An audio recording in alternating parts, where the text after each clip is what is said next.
we managed to get the rain. We both thought this will be lovely. We wait till the sun's out. They said it would be sunny. The sun is still out. I mean, technically they didn't mention the rainbow and all the what comes with a rainbow. Yeah. So you're 14, you fall in love with dogs, you know, the idea of working with dogs.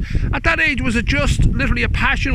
Did you start working with a vet or? No, just always loved dogs. Was always a dog in the family. Was always, you know, totally obsessed with being around them and training them and seeing what you could get them to do and creating that bond. And at 14, I got a job in a pet shop.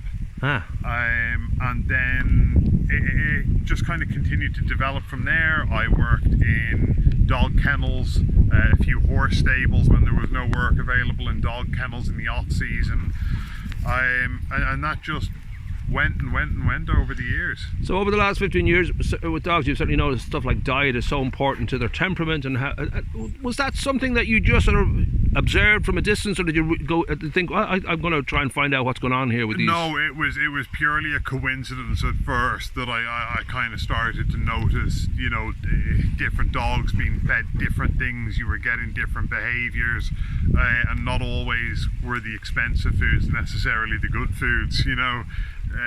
Often enough the stuff that was 80 quid a bag wasn't the best food that was around. And what is the rule of thumb with that? Is it just that the chemicals? Is it the actual ingredients for? I don't know exactly what's the key. There's no right and wrong with the dog food. I have met dogs over the years that have had chronic stomach issues, and the cheapest, what I would consider some of the worst dog foods, have been the only foods the dogs can eat.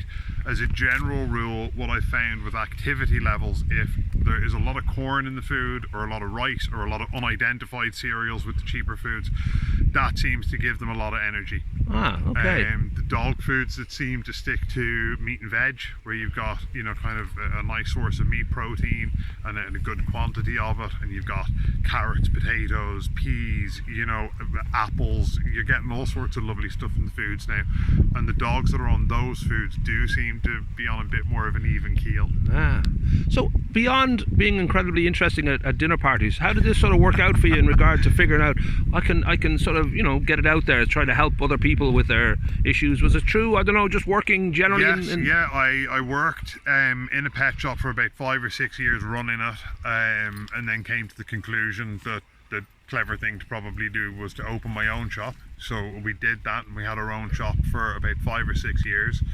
And then online started becoming very big. This was kind of 2008, 2009. And we got on board very early with the online, and we realized that more people wanted the home delivery, especially with the heavy bags of food. They didn't want to be picking them up, and it just went from there. The website just took off and took legs of its own, and it gave me more time to focus on doing dog training. It gave me time to spend doing things for the community, like getting the dog park off the ground. And I think that all feeds into the whole holistic thing of, you know, giving dogs the right diet, the right lifestyle. Owners are happier, dogs are happier. The park, when you're in here and you see people bonding with their dogs in a totally different way, the dog's not dragging them down the road by the lead, you know, everyone just seems to be in a better mood with the dogs in here, and I really think it's helping. Now you say you moved online, but of course this is the complete opposite. This is a living, breathing, beautiful big dog park. I'm just wondering how this started. We'll have a quick look at it in a minute, but where this sort of began as an idea, and how that even was suggested that we should actually go for this, because it's a big undertaking. It's a big undertaking. I literally just got the idea in my head. I'd been around a few of the dog parks in South County Dublin, Shankill. I saw the SWPCA in Wicklow had their own dog park, and just thought, we need that here. Everywhere needs that. Yes. It's not just here. Everybody needs a dog park like this.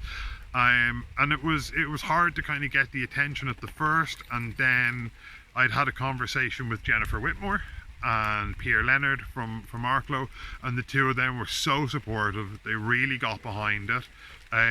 They brought it up at a council meeting. They kind of thought it was a good idea at that point. Then the Tidy Towns stepped in to help us, and there was a gentleman called Adrian Cadden who really kind of pushed things forward. The Wicklow County Council eventually gave us the land, and we just, one step at a time, kept kind of going into it, and then a load of local businesses sponsored the park.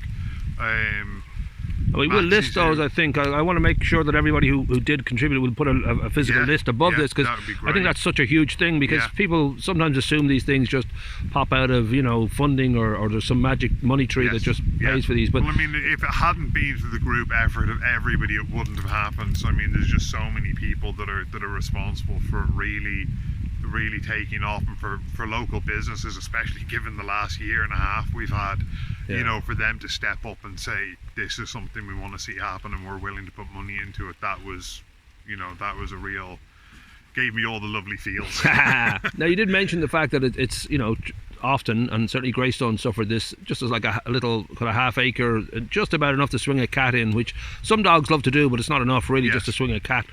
This idea that it is interactive, I'm guessing that was always there from the start, that this isn't going to be just like a square space to run circles in. Yes, that was big on it. Was the last thing I kind of wanted, was to just throw a fence up around an area and kind of leave people to it.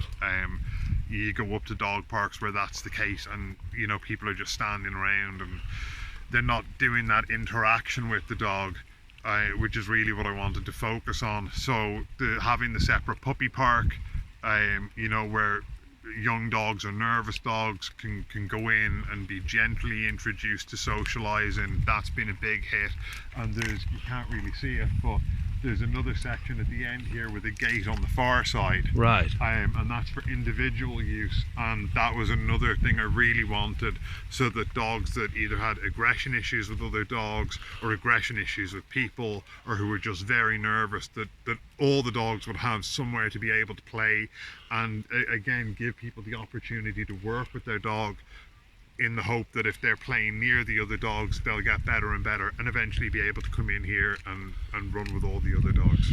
I'm guessing now that it just seems from, and certainly I've just been aware of it on social media, an instant hit. I don't know whether there was any kind of downside, whether there was any kind of, well, you should have done this. Very few downsides to it. I mean, everything hits its hiccups, and the odd person who thinks it should be somewhere else, or there was a better way of doing it. But as I said, it's here, it's done.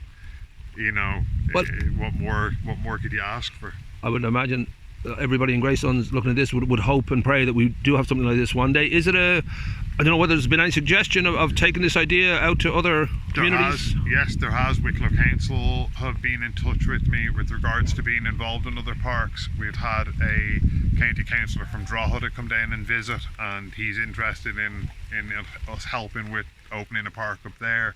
So yeah, I think this might be the beginning of kind of a change in how we do dog parks in Ireland. Now, we kidnapped you for how long? Say 6 months. Would you be able to sort that out in Greystones for us? If the money's there and the want to do it, yeah, definitely. Boom! That's a plan.